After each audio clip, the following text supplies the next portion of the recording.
Every once in a while, the NFL gives us a moment that's bigger than football.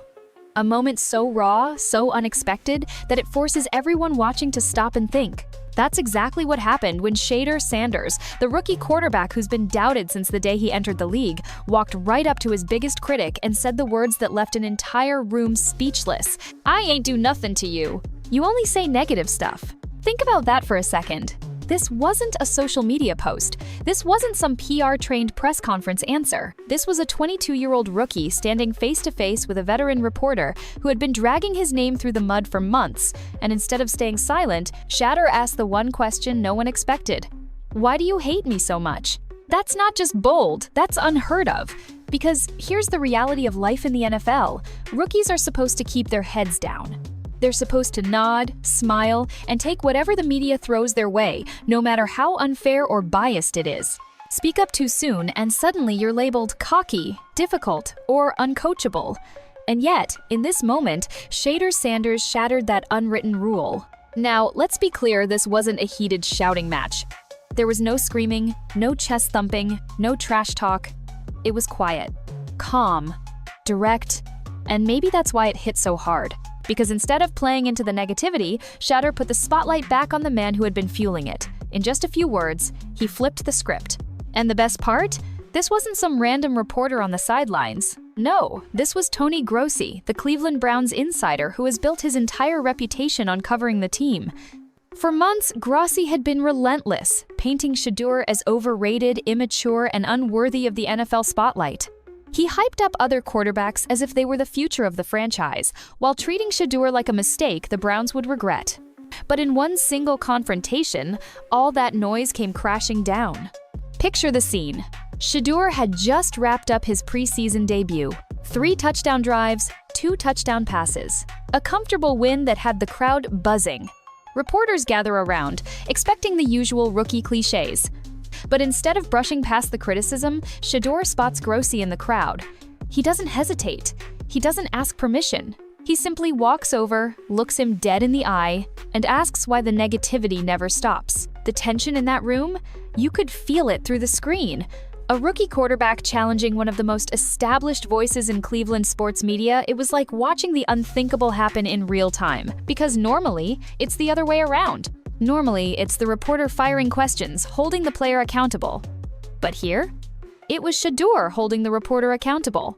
And that's why this moment matters. It wasn't just about one question or one critic.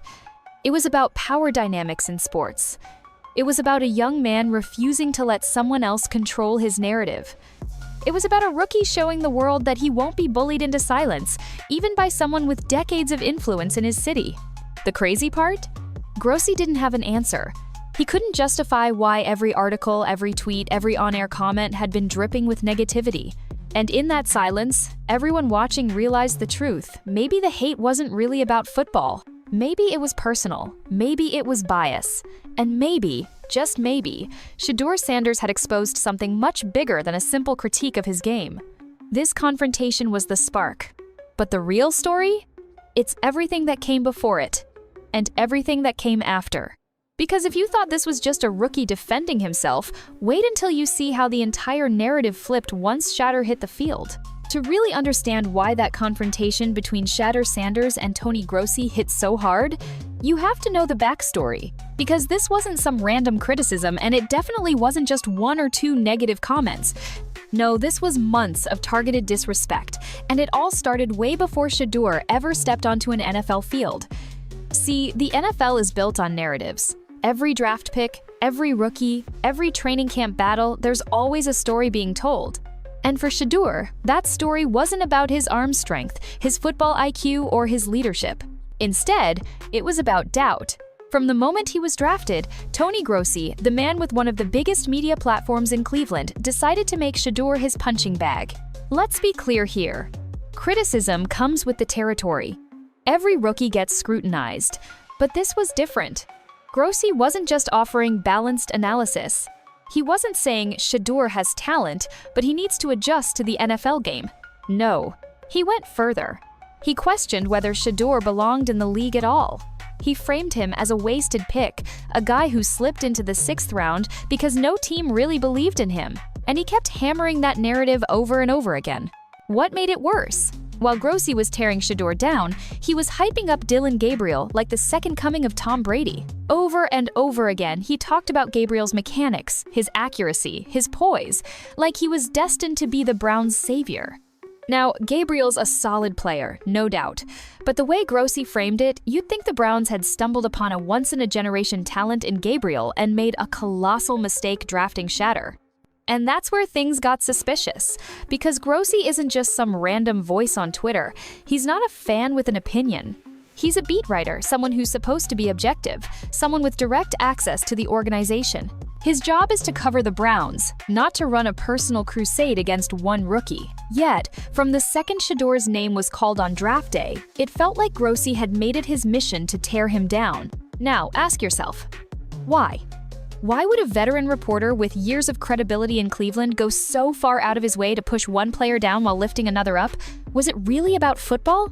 Or was there something deeper at play? That's the question fans started asking as Grossi's negativity grew louder. Because no matter what Shedeur did, whether it was off-season workouts, preseason practice clips, or even interviews about his goals, Grossi always found a way to twist it into something negative. When Shedeur put in extra reps, Grossi spun it as reckless, saying he was overworking his arm. When he talked about confidence, Grossi painted it as arrogance. When he showed leadership, Grossi called it immaturity.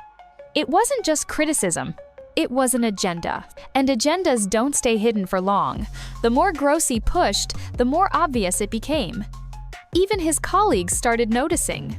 Anthony Rizzo, another respected voice in Cleveland sports media, openly clashed with him on air, calling out his bias and saying flat out, "You've got an agenda against this kid.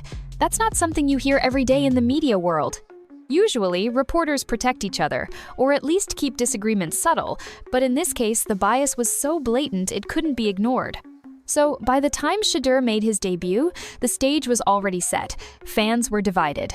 Some bought into Grossi's narrative and thought Shedeur was destined to fail. Others saw through the bias and believed the rookie deserved a fair shot. And then there was Shedeur himself, quietly preparing, quietly working, quietly waiting for his moment to prove everybody wrong. That's what makes the confrontation so powerful. Because when Shedeur finally walked up to Grossi and asked that simple question, "Why do you only say negative stuff about me?" It wasn't just about one comment. It was about months of disrespect, about an unfair narrative that had followed him from the second he was drafted. And in that moment, all of the backstory, all of the hate, all of the doubt came crashing into the spotlight. And here's the kicker. Shedeur hadn't even played a regular season game yet. This was just the beginning. The battle lines were drawn long before kickoff, and when the lights finally came on, the entire NFL world was about to see how wrong Tony Grossi had been. When Shedeur Sanders, the son of NFL Hall of Famer and college football phenomenon Deion coach Prime Sanders, finally stepped onto the NFL field for his debut, the sports world was holding its breath. For months, fans, analysts, and critics had built up his journey into a spectacle. Some saw him as the next generational quarterback destined to change the face of football. Others dismissed him as just the coach's kid, a product of hype who would be exposed once the bright lights of the NFL burned on him. His first professional game wasn't just another Week 1 matchup, it was a proving ground. The energy in the stadium that night was electric. From the moment Shedeur jogged out of the tunnel in his crisp uniform, every camera lens locked onto him. His warm-up alone was analyzed in real time on social media. Was he confident? Did he look nervous? Would his poise carry over to the first snap? You could feel the weight of expectation hanging in the air. Unlike many rookies, Shedeur wasn't entering the league quietly. He had inherited his father's aura, and with it came both superstardom and scrutiny. The opening drive said it all. Shedeur lined up under center, his hands steady, his eyes scanning the defense. The crowd roared, but he seemed unfazed. With his very first pass, a crisp 12-yard completion, he signaled to the football world, "I belong here." That one throw shifted the energy. Fans leaned forward in their seats, commentators raised their voices, and suddenly, every critic knew they had to reconsider their doubts. But as any NFL debut goes, it wasn't going to be a smooth ride. The defense adjusted. The media clash spread like wildfire across Twitter and Reddit. Clips of Rizzo's rant went viral, spliced side by side with Grossi's parody. Hashtags like Rizzo vs. Grossi and Brown's drama trended for days. And for once, it wasn't just about the Browns' on-field woes, it was about how those woes were being told. In the end, this wasn't just a fight between two media personalities.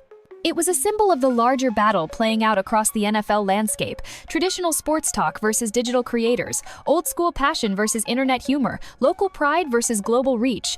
And Shedeur Sanders, without even realizing it, had become the lightning rod for it all.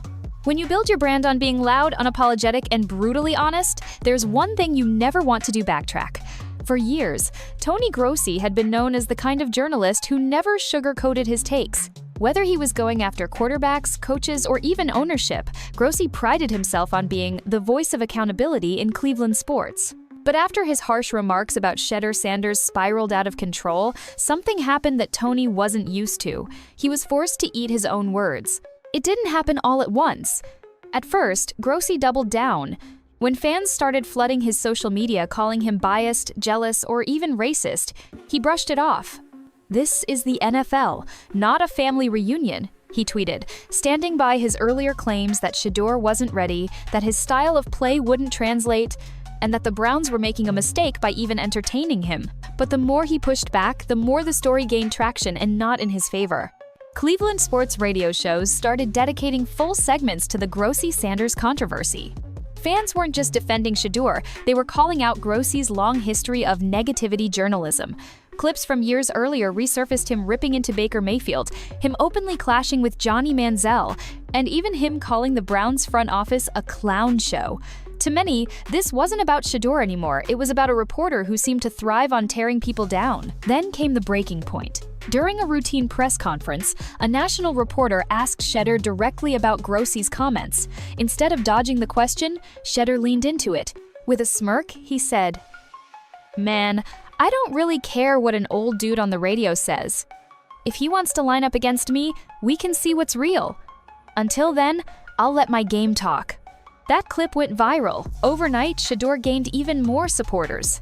Fans admired his confidence, his ability to brush off the noise, and most of all, the fact that he didn't let Grossi's negativity drag him down. Suddenly, Grossi looked less like a hard-hitting journalist and more like a bitter critic who had just been dunked on by a rookie. The pressure kept building. ESPN segments discussed whether Grossi had crossed a line. Social media piled on with memes of Grossi being torched by Shedeur. Even other Cleveland journalists, people who had worked alongside Grossi for decades, began distancing themselves. One wrote an op-ed saying, "Accountability in sports is necessary, but there's a fine line between accountability and agenda-driven criticism." Grossi crossed it. At that point, the Cleveland Browns organization stepped in.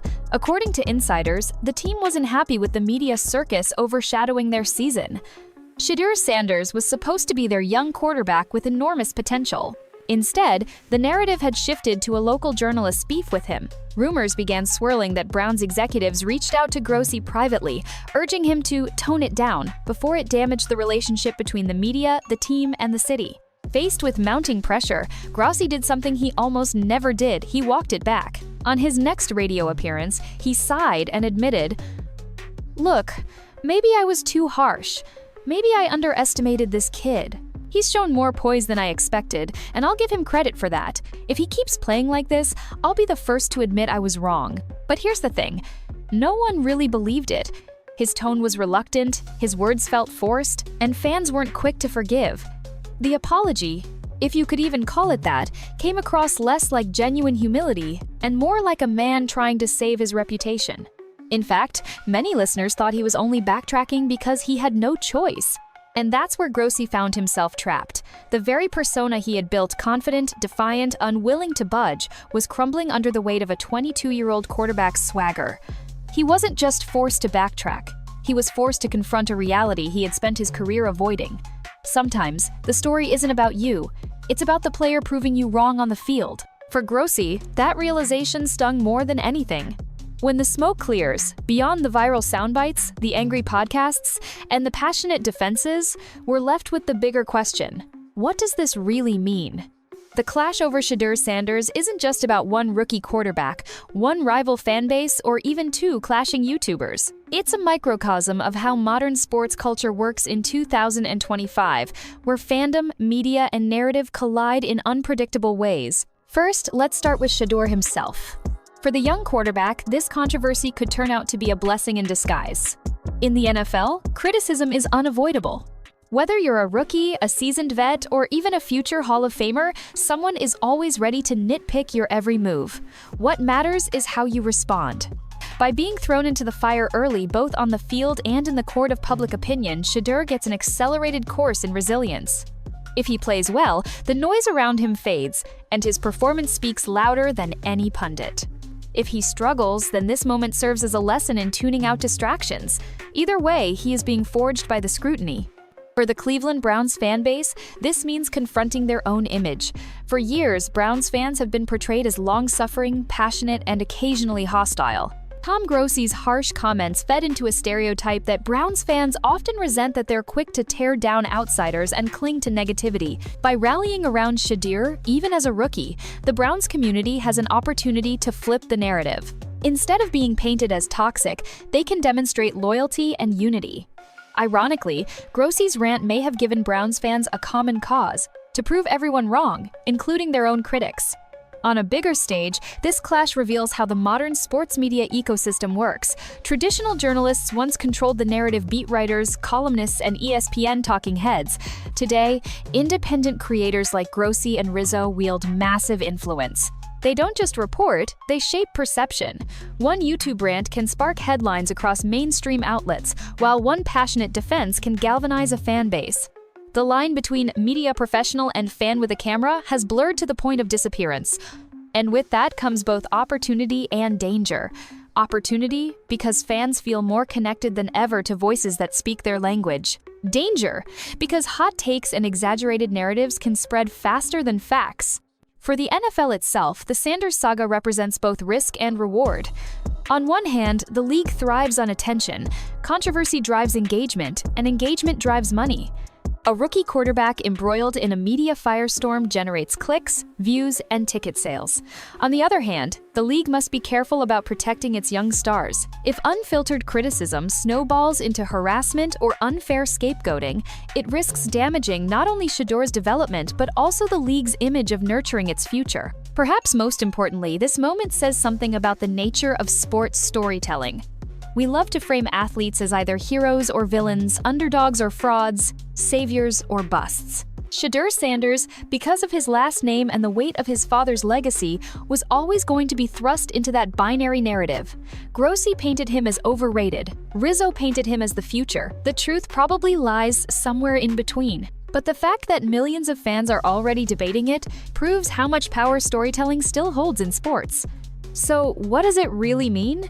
It means Shedeur is more than just a quarterback. He's a symbol of generational change in both football and media. It means Browns fans have the chance to redefine their reputation. It means creators like Grossi and Rizzo are no longer just sideshow commentators. They're central players in shaping the discourse. And it means that in the NFL of 2025, winning games is only half the battle. Winning the narrative may be just as important. When the media storm settles and the highlight reels fade, the real question isn't about one rookie or one controversial take, it's about the Browns as an organization. The Shedeur Sanders saga, with all its drama, confrontation, and viral moments, ultimately points to a larger issue: what the Browns stand for, and where they're headed in the next chapter of their franchise history. For years, Cleveland has been a city of unfulfilled promise. The Browns have been defined by near misses, controversial coaching changes, and heartbreaks that linger in the collective memory of fans. Quarterback play has been a revolving door, with hopeful drafts followed by fleeting successes and frustrating regressions. Into this volatile landscape steps Shedeur Sanders, a rookie with not only a famous last name but also the talent, poise, and mentality to potentially rewrite the Browns' narrative. The team's approach to handling this situation reveals a lot about their organizational pride.